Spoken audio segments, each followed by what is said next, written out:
2019 is the 100th anniversary of the American Legion. There are now about 2 million members. There are 13,000 posts throughout the country and the world. And let's learn about how it all started, how it all came about back in 1919. With us is the Vice District Commander of the American Legion in this area, Carl Curtis. Carl, tell us, who started the American Legion? How did it all go? The American Legion started, as you said, in 1919. It was a group of veterans after the completion of World War I that got together, and they found a need and desire within the community for some place to meet. Less than 1% of Americans actually serve in the military, and so it's not uncommon that we come back and sometimes find that, you know, we feel like we're in a foreign country, like people just don't understand. I understand this all started in Paris. Now, were these just guys that happened to be hanging around before coming back home? Yes, they were just a group of veterans that wanted to get together, and again, people didn't understand some of the things that they had experienced, and so it started by sitting around talking and just having that camaraderie that we experience in the military. Was part of that the need for rehabilitation? Because I know many, many thousands and thousands of veterans were wounded during World War I. I think it's a form of self-medication that we kind of still do today within the veterans community. Again, we have that sense of camaraderie that we share with one another, and we can have that conversation, and we understand some of the experiences that we actually deal with in the military, where society, with less than 1% having served, don't necessarily understand the effects of that. But I understand that it's more than just a social organization, that you have some goals that you follow and to work within the community. Tell us about those. Yes, so our founding fathers, they created 4 pillars that we still have today: the national security, Americanism, Veterans Affairs, and children and youth programs. And we still, those are our values and our foundation in which this organization continues to build upon.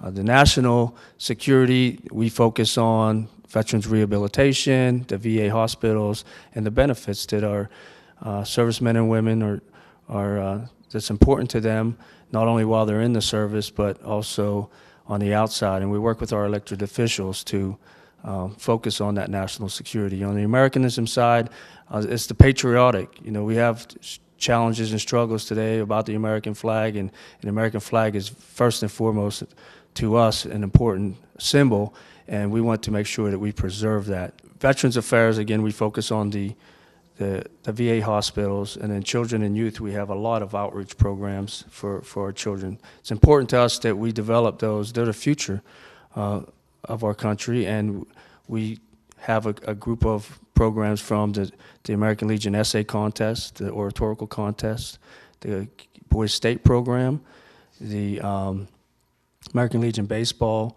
and also we have other programs, the scouting, that we support.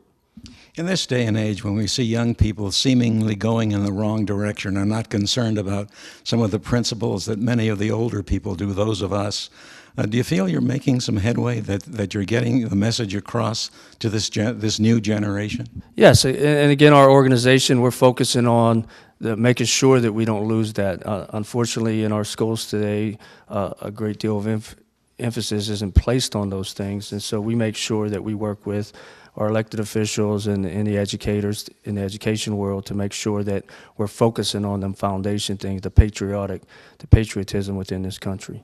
I understand there's a political aspect here.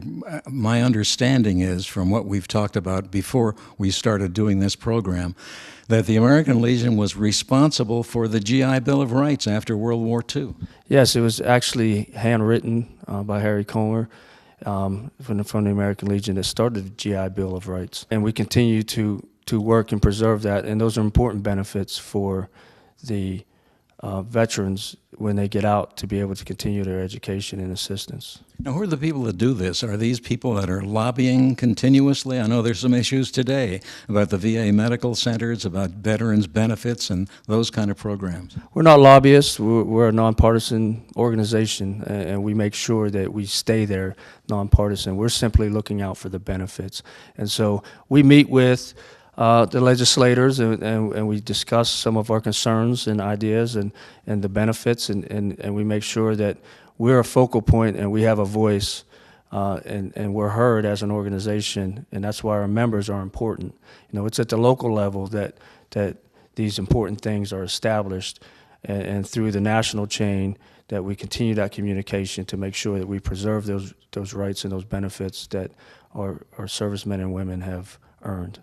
There are thousands of veterans in Western Pennsylvania. Many of them don't belong to the American Legion. What would you tell them? What would you say to them to maybe think about becoming a member? Unfortunately, that's a challenge that we're faced with every day. We have over 500,000 veterans in Pennsylvania, and only 132,000 belong to the American Legion. It's simply because they don't understand the importance of what we do, and you know, they don't get to see on the bigger level until they get involved what we actually do and the importance of preserving those benefits. We sometimes take that for granted as veterans, but as an organization, that's the forefront of our minds and what we do. You were obviously in the service. What branch were you in? Yes, I was in United States Marine Corps for 20 years, and I was an engineer by trade coming up, and I became a first sergeant, drill instructor, a myriad of duties throughout my 20 years of service. Was it difficult for you when you left the service? Yes, that was probably the biggest challenge, and to me, having a service organizations like this is what, when I got out of the military, I found myself in a foreign world that nobody understood. And I went in as a 17-year-old kid. I come out as a 37-year-old man. And what I knew is the way I was taught and the way I did things in the military, and I was pretty successful. And however, society didn't necessarily look at that. Sometimes they took my confidence as arrogance or being too abrasive. But what I did worked, and so that's why once I retired, I really got into children and youth and veterans, and that's kind of what I do now. Good to talk to you. Thanks for your service to the American Legion, and thanks to your service in general. Thank you, sir. We're here in Bakerstown, here in Western Pennsylvania, and Bob Schleiden is the post commander of American Legion Post 548. Bob, it's interesting. This is a very cozy meeting hall you have here. It's not like many of the others that we've seen around this part of the country. I don't see a restaurant. I don't see a bar. I don't see a recreational area. What's the reasoning behind what you have here? Well, we didn't invest a lot in brick and mortar. What we've decided to do is invest in our community. So any of the resources, any of the monies, any of the volunteer time goes right back into the community for veterans activities, for young people activities. And so that's how we decided to meet the mission of the American Legion here. Now, what are some of the activities that you're involved with? Wow, we have a vast array that we sponsor personally here at Post 548. First of all, we sponsor at least 2 students every year to go to Keystone Boys State. That's a very prestigious program. We usually sponsor at least 2 students to go to the State Police Youth Week. That's a very good program for kids, especially if they have an inclination for security police issues. And the guy that does the recruiting for us is a young Iran-Iraq war veteran who's a police officer in New Kensington. And so he came up to me and said, "Bob, I'd like to give back a little to the community. I'd like to give back." I attended KBS. I attended State Police Youth Week, and I had a lot of fond memories, and I'd like to give back. And so he now is our liaison to those 2 programs, and he actively recruits kids every year to attend those 2 programs, and then we scholarship them. Our post does. It sounds like this is more than just a social club. Obviously, there's a lot of outreach in the community. I know one of them is baseball, and you're involved with the entire baseball program in Western Pennsylvania. Tell us something about that, Bob. Well, you certainly hit a passion of mine, Larry. I love American Legion baseball. I played American Legion baseball as a kid. I was coached by a veteran who's a Hall of Famer by the name of Ches Marburger, who's in the Pennsylvania American Legion Baseball Hall of Fame. And after that, I went to the service, came back, and decided I wanted to coach American Legion Baseball. So I coached American Legion Baseball for 2 different teams over in Southside Beaver. We were sponsored by a post in Hookstown. And then I brought the initiative here to this post, 548, and said I'd like to coach American Legion Baseball. And we sponsored a team at Pine Richland. And we were very blessed to have a young man by the name of Neil Walker play on our team. And he is now currently in the Pennsylvania American Legion Baseball Hall of Fame. And his jersey is behind us. We retired that jersey. And Neil's an advocate for American Legion Baseball. And he will tell you that the first time he actually got looked at and scouted was through the American Legion Baseball program when he was the All-West player at PNC Park. And that's the first time the Pirates got a look at him. He was their first-round draft choice. So he was very appreciative to the American Legion. Now, were you involved with American Legion Baseball when he was in American Legion Baseball? Yes, I was his coach, and I was fortunate enough to have his dad, Tom Walker, who was a professional player, who also played American Legion Baseball, and Tom was our pitching coach on that team. So it's kind of come full circle, and it's really been a pleasure. Since I've got out of coaching, though, I had an opportunity to give back again to American Legion Baseball, and I was selected and appointed to the vice chair of American Legion Baseball for all of Western Pennsylvania. And my responsibility is from Uniontown to Beaver County all the way up to Lake Erie. Bob, I want to ask you some more about Mr. Walker. When he was playing in American Legion Baseball, did you see his potential? Did you realize how good he was going to be? Absolutely. He was a sure thing to be drafted from the very first time we saw him. He could really play every facet of the game. But my favorite memory of Neil, not only did he hit home runs, not only could he pitch and catch and play any position you ask. My favorite memory of Neil is one day we had a work day on the field. And, you know, there's a dad who played professional baseball. Here's Neil, who's a sure first or second round draft choice. And those two guys came out with rakes and wheelbarrows and rolled up their sleeves just like one of the regular community people and helped fix the field. I mean, that's just the kind of good quality person that Neil was. Now, you're the commander of this American Legion post here, and right behind us are some trophies. Apparently, you've done some pretty good things. What are those awards all about? Well, thank you for bringing that to the attention of the audience here. As I said, our focus has been on the community, and one of the awards they give every year is called the Recognition of Post Excellence. It's called the Post Excellence Award, and that award is given by National. It's given out of Indianapolis, and it was presented to us last July by Commander Kennedy at the American Legion, Pennsylvania American Legion Convention. And that award is basically about devotion to mutual helpfulness and service in the community. And really, that is the hallmark of our post. That's what we focus on, and it was just such an honor to receive that award from the commander. And these other awards? Sure. You've already talked to, or you're going to talk to, Harry Van Riper. He's our chaplain, and Harry was selected as the 2018 Pennsylvania American Legion Chaplain of the Year Award. That's a very competitive award. Every post likes to think that their chaplain is the best, but through the criteria that the state has, we submitted an application, and he was the winner. Let's talk about membership here. I know that you're always trying to find new members. What would you tell folks watching today if they're a veteran and they're not associated with any veterans organizations? Why should they join the American Legion, and why should they come to Bakerstown? Well, sure. We like to try to get away from the stigma that we're an old guys grouping club, drinking club. That's not our mantra. Right now, we're a service-oriented group. We serve the community. We give back in any way we can. So those people that have a servant's heart, that would like to try to give back to the community, that would like to try to interact with other veterans, then the American Legion is for you. Each year, our goal was to have 100% membership, which is what we had last year. We're about 102 members. Our goal next year is to have 102 plus one. So every year we try to have at least one more member. We're always actively recruiting here in Bakerstown for American Legion and for veterans. When you served in the military, I understand you were in the Air Force. Tell us about that.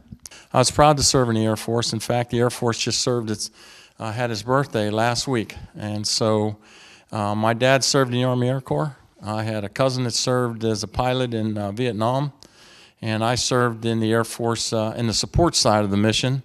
Probably did about everything you can imagine on the support side. And I currently have 2 sons on active duty in the Air Force. So all totaled, we've had about 50 years of service in the Air Force in my family, and we're very proud to have been able to serve our country and keep it free. Bob, thanks for inviting us out here in Bakerstown. Good to see you and see your organization, meet some of your people, and thank you for your service to our country. Thanks, Larry. Pleasure to host you.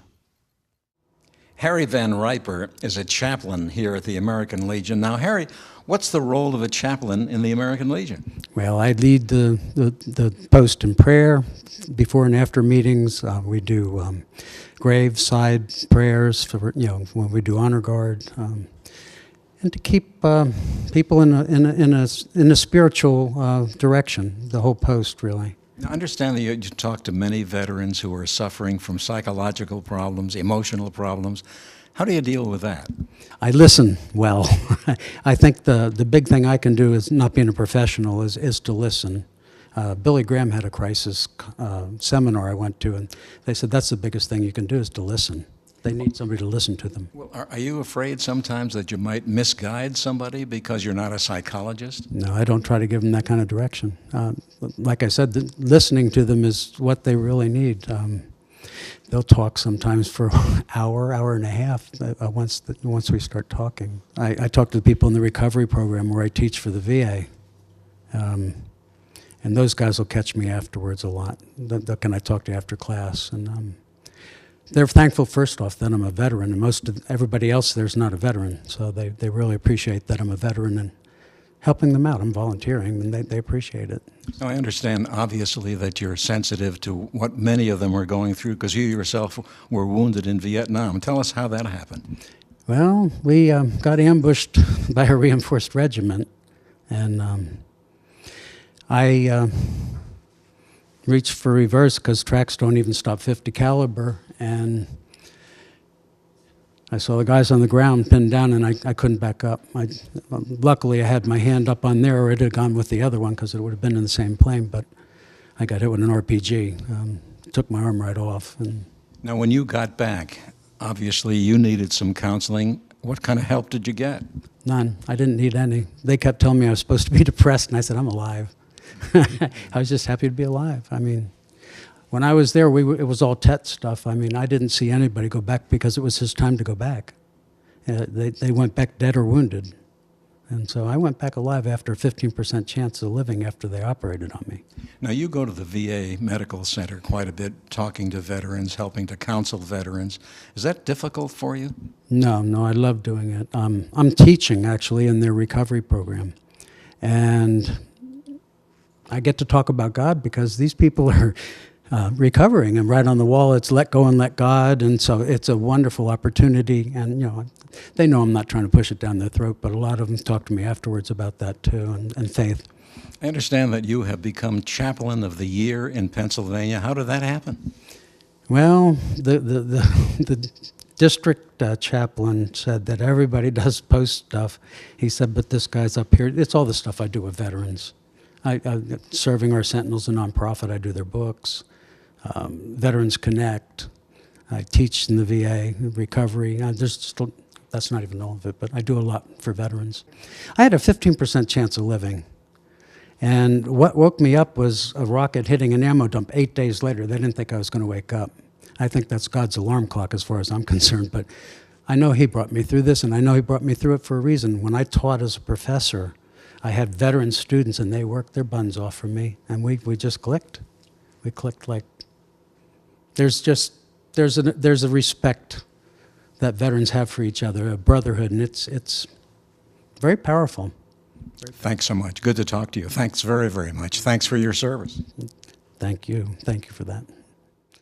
Bob Perdue is the adjutant post commander here at Post 548 of the American Legion. Now, when did this post start, Bob? 1920. So this was just 1 year after the American Legion was formed. Correct. Do you know much about the early days, how many members there were, what the activities The were? original charter had 15 members. Most of them were from the area of Valencia, Mars, Bakerstown. What was the reason they joined? What kind of inducements did you give them? It's probably for camaraderie, coming back after the First World War, You were in the service as well. When were you in? during the Korean War. And what did you do during that wartime duty? I was stateside most of the time. I took my basic at Fort Dix, New Jersey, and I went down to Fort Jackson in South Carolina, and it was basically a training post. Would you think, as some people might, that every young person should be serving in the military, doing that kind of service once in a lifetime? Absolutely. It makes a man out of them, just like the motto of the Marine Corps. That's what we need a little discipline. More so now than we did back in my day. Now, times have changed since 1919, since 1920, when this Legion post was formed. What would you say to people watching who might consider joining? What's the reason they should join? Well, first, the membership are quite cordial, and we are community-oriented. We do a lot for the community. It basically is our striving efforts. And that is enough to get somebody to come in, you think? Well, the majority. We recruit. We also have in Harrisburg, there's a post 945, which we try. It's like a grouping post where people that can't find a local post will belong to. And we try to get them to transfer, and we've been quite successful with that. Is the American Legion as popular now as you think it should be? I think so, yeah. It is fighting more and more. As a matter of fact, the motto for the coming year is Veterans Helping Veterans. That's our main interest, to help each other in all different parts of our lifetime. Has the American Legion experience for you been rewarding? Absolutely. I was new to the area. I met, we used to have 25, 30 guys, used to go golfing every week and things like that. It was social. And then more and more we have into the community. Bob, it's good to talk to you. Thanks a lot. And again, thanks for your service. You're quite welcome, Larry. Cano Passione is, among other things, a member of the Honor Guard here at this Legion post. Cano, what's the service of the Honor Guard? What do you do? Well, Larry, the Honor Guard at our particular Legion will take the time to organize a group of volunteers from our post to serve as an Honor Guard at veterans' funerals as requested by the families. Isn't that a pretty emotional thing for you to go to witness those kind of programs over and over again? Yeah, Larry, I actually getting emotional thinking about it now. It's always been an emotional thing for me. Going back to my service in the Vietnam War, at the end of the Vietnam War, I've always think of the veterans that are deceased and the ones that never came back. So. Now you're involved also with a program with missing in action and prisoners of war. Well, our post and most posts will have a ceremonial dedication to POW-MIA, which is an official recognition by the United States Congress in recent years. We typically have a setup here for our POW-MIA here at our post and also at our Memorial Day service at the local park.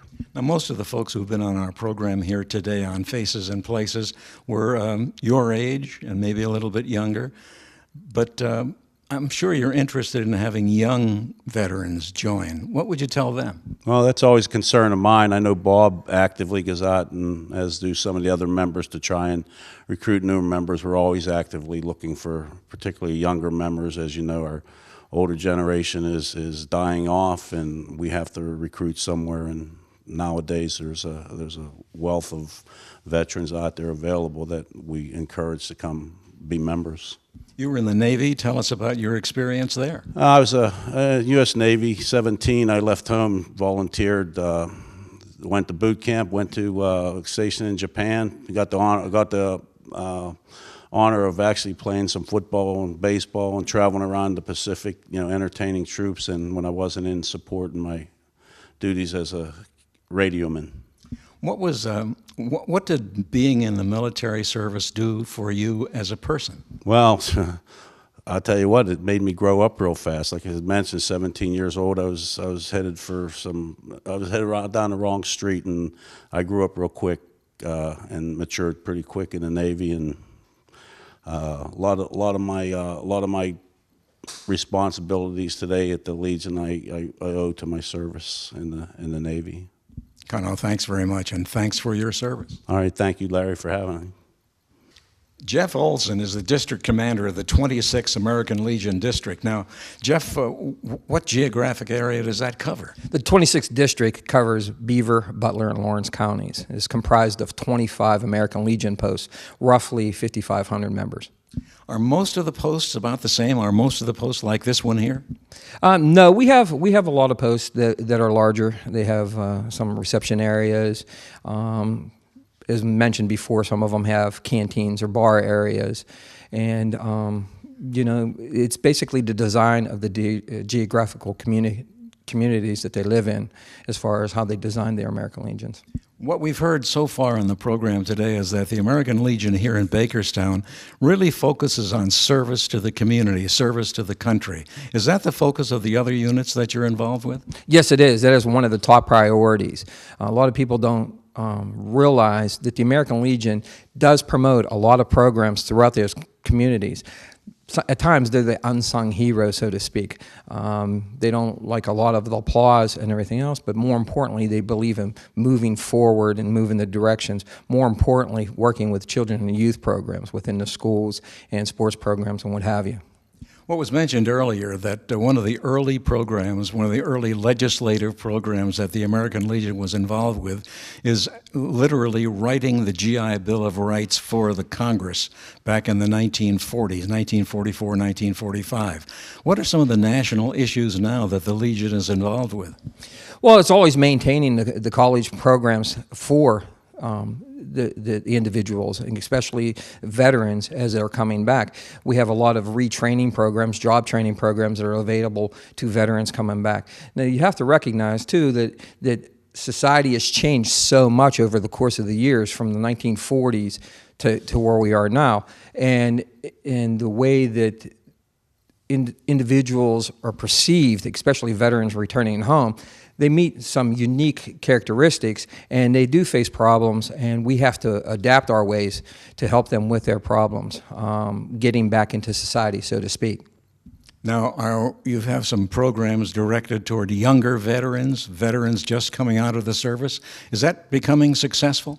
We do have a lot of programs out there, but the biggest problem is trying to get these younger guys to come to that. It was mentioned earlier that they view us as an old guys club or what have you, but you have to realize that those old guys were young guys at one time, just like they are now coming out, and you have to expose them to the programs that we have.